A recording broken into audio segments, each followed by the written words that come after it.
नमस्कार साथियों, मैं आर एस सर आपका स्वागत करता हूँ अपने YouTube channel R S sir online पर। ठीक है, आज मैं लेकर आया हूँ बहुत ही बढ़िया, इंटरेस्टिंग और आईएमपी टॉपिक जो है क्लास 7th की एनसीईआरटी साइंस। यानी कि साइंस की जो एनसीईआरटी जो साइंस होता है उसका 6th क्लास का जो एनसीईआरटी साइंस है उसको लेकर आया हूँ मैं। और आज अपन इसको स्टडी करते हैं इस पे। तो इसका पहला जो चैप्टर है वो है पादपों में पोषण। तो सबसे पहली बात ये आती है कि आप ये समझिए कि भाई पादप क्या होती है। देखो, मैं बात कर रहा हूँ यहाँ पे, इसको हाईलाइट यहाँ पे करो। देखो, ये लिखा है यहाँ पे पादप। मैं किसकी बात कर रहा हूँ? पादपों की बात कर रहा हूँ। पादप यानी कि पेड़ पौधे, प्लांट जिसे कहते हैं। पोषण यानी कि उनमें खाना ग्रहण करने की विधि जो क्या होती है उसके बारे में बात कर रहा हूँ यहाँ पे। चलिए देखो, अब मैं बात करता हूँ कि जैसे कार्बोहाइड्रेट है, प्रोटीन है, वसा है, विटामिन है एवं खनिज भोजन के घटक होते हैं। यानी भोजन में कौन-कौन से घटक पाए जाते हैं। तो भोजन में कार्बोहाइड्रेट, प्रोटीन, वसा, विटामिन एवं खनिज ऐसे घटक पाए जाते हैं। भोजन के ये घटक हमारे शरीर के लिए आवश्यक हैं तथा इन्हें पोषक कहते हैं। यानी कि ये जो भोजन के घटक होते हैं हमारे शरीर के लिए बहुत ही आवश्यक हैं, इसलिए ये इन्हें हम पोषक कहते हैं। अब है सभी जीवों को भोजन की आवश्यकता होती है। पादप यानी पौधे अपना भोजन स्वयं बना सकते हैं, परंतु मानव सहित कोई भी प्राणी अपना भोजन स्वयं नहीं बना सकता। वे पादपों अथवा पादपों का आहार ग्रहण करने वाले जंतुओं से अपना भोजन प्राप्त करते हैं। अतः मानव तथा अन्य प्राणी प्रत्यक्ष अथवा परोक्ष रूप से पादपों पर निर्भर करता है। तो यहाँ पर आगे चलते हैं, ये देखते हैं अब यहाँ पे कि पादपों में पोषण की कौन सी विधि जो है पाई जाती है। चलिए देखिए, केवल पादप ही ऐसे जीव हैं जो जल, कार्बन डाइऑक्साइड एवं खनिज की सहायता से भोजन बना सकते हैं। ये सभी पदार्थ उनके परिवेश में, उनके पर्यावरण में उपलब्ध जो है रहते हैं। पोषक पदार्थ सजीवों की शारीरिक संरचना है, वृद्धि तथा क्षतिग्रस्त भागों के रखरखाव के लिए समर्थ बनाते हैं तथा विभिन्न जैव प्रक्रमों के लिए आवश्यक ऊर्जा भी प्रदान करती है। सजीवों द्वारा भोजन ग्रहण करने की एवं उपयोग की इस विधि को पोषण कहते हैं। यानी कि सजीव किस प्रकार से भोजन ग्रहण करते हैं उसे अपन यहाँ पे पोषण कहते हैं। पोषण की वह विधि जिसमें जीव अपना भोजन स्वयं संश्लेषित करता है स्वपोषण कहलाता है। कहने का मतलब है एक ऐसा जीव या एक ऐसा प्लांट या एक ऐसा पौधा या कोई भी जो अपने लिए भोजन को स्वयं संश्लेषित करता है स्वपोषण कहलाता है। अतः अपन कह सकते हैं कि ऐसे पादपों को स्वपोषी कहते हैं। तो प्लांट जो होते हैं, पौधे जो होते हैं, अपना भोजन स्वयं संश्लेषित करते हैं, अपना भोजन स्वयं बनाते हैं। वो किसी और पर डिपेंड नहीं रहते हैं, किसी और पर निर्भर नहीं रहते हैं। जैसे मानव है, मानव अपने भोजन के लिए किसी न किसी रूप से किसी दूसरे जीव पर या दूसरी चीज़ों पर निर्भर रहता है, लेकिन पेड़-पौधे किसी भी प्रकार से किसी पर निर्भर नहीं रहते हैं, वो अपना खाना स्वयं बनाते हैं, इसलिए पेड़-पौधों को, प्लांट को, पादपों को स्वपोषी कहा जाता है। ठीक है? इसके बाद जंतु एवं अधिकतर अन्य जीवों द्वारा संश्लेषित भोजन ग्रहण करते हैं, उन्हें विषमपोषी जैसे देखो, विषमपोषी क्या होता है? जंतु एवं अधिकतर अन्य जीव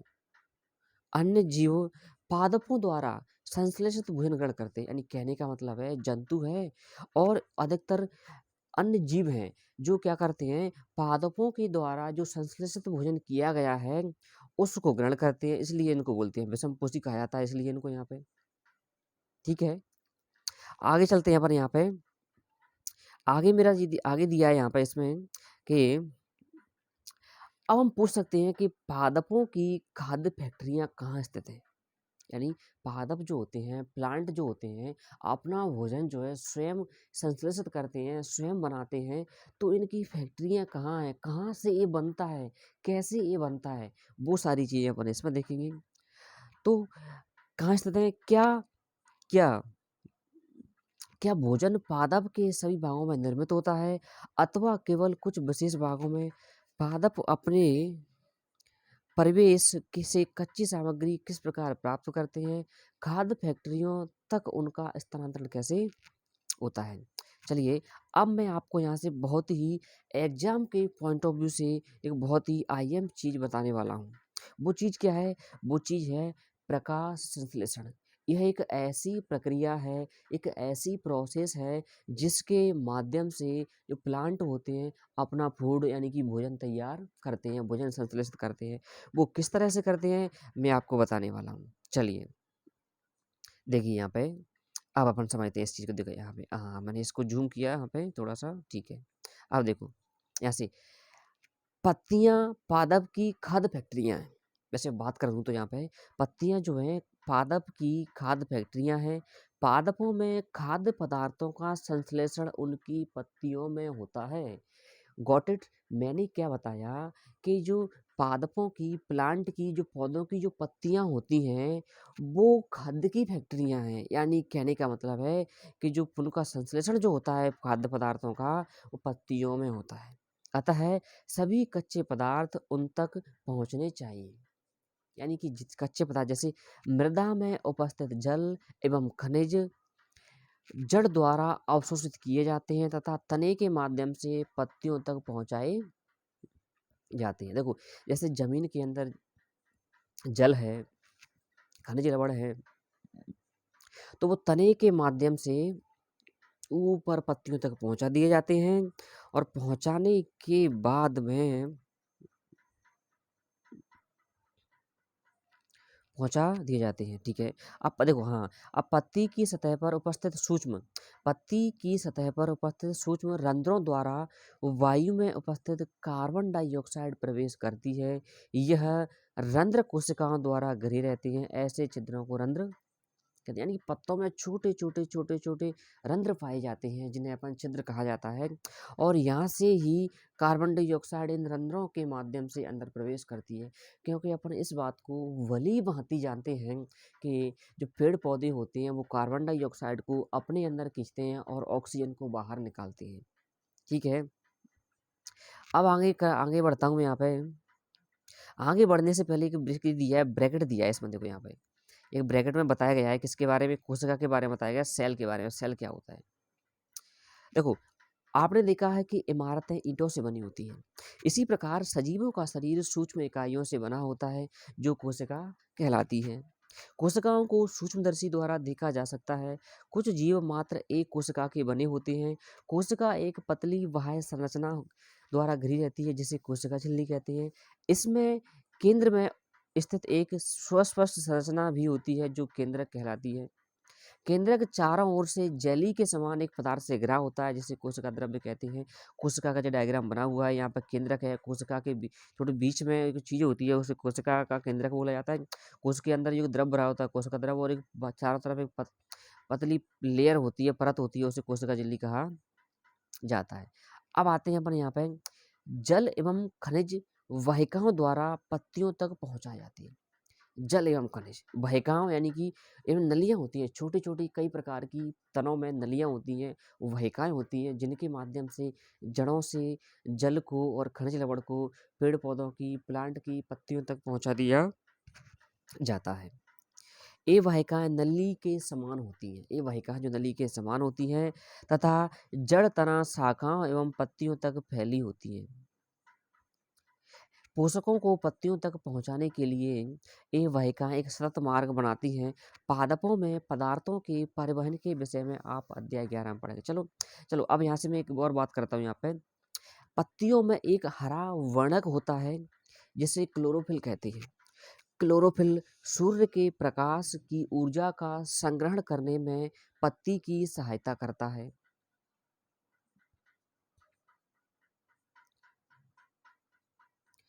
क्लोरोफिल क्या करता है? सूर्य के प्रकाश की ऊर्जा का संग्रहण करने में पत्ती की सहायता, इसमें क्लोरोफिल जो पाया जाता है, पत्ती की सहायता करता है। इस ऊर्जा का उपयोग जल एवं कार्बन डाइऑक्साइड से खाद्य संश्लेषण में होता है। खाद्य संश्लेषण सूर्य के प्रकाश की उपस्थिति में होता है, इसलिए इसे प्रकाश संश्लेषण कहते हैं। अब देखो, प्रकाश संश्लेषण ऐसी क्रिया होती है जिसके माध्यम से जो पेड़ पौधे होते हैं अपना भोजन स्वयं तैयार करते हैं। ठीक है, इसके बाद मैं आगे बढ़ता हूँ यहाँ पे। देखो, अतः हमने देखा कि क्लोरोफिल सूर्य का प्रकाश कार्बन डाइऑक्साइड, चलो ठीक कर लो इसको थोड़ा सा मैं, हाँ यहाँ से मैं इसको हाईलाइट करते चला जाऊँगा। देखो, कार्बन डाइऑक्साइड ले लिया अपन ने यहाँ पे, जल ले लिया, प्रकाश संश्लेषण के लिए आवश्यक होते हैं, यानी कि कार्बन डाइऑक्साइड है, जल है, ये जो किसके लिए, प्रकाश संश्लेषण की क्रिया के लिए आवश्यक। इस पृथ्वी पर एक अद्वितीय प्रक्रम है। पत्तियों द्वारा सौर ऊर्जा संग्रहित की जाती है तथा पादप में खाद्य के रूप में संचित हो जाती है। पत्तियां क्या करती हैं, उस सौर ऊर्जा को संचित कर लेती हैं, खाद्य के रूप में संचित कर लेती हैं। अतः सजीवों के लिए सूर्य ऊर्जा का चरम स्रोत है। यानी कहने का मतलब है मेरा कि सजीवों के लिए जो सूर्य है वो एक ऊर्जा का चरम स्रोत है, परम स्रोत है, महत्वपूर्ण स्रोत है ऊर्जा का।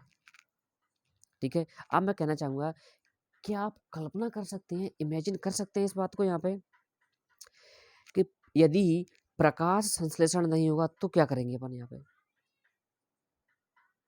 तो मैं यहाँ पे देखो बताने का प्रयास करूंगा कि यदि प्रकाश संश्लेषण नहीं होगा तो क्या होगा। देखो, प्रकाश संश्लेषण ना होने की स्थिति में पादपों का अस्तित्व नहीं होगा।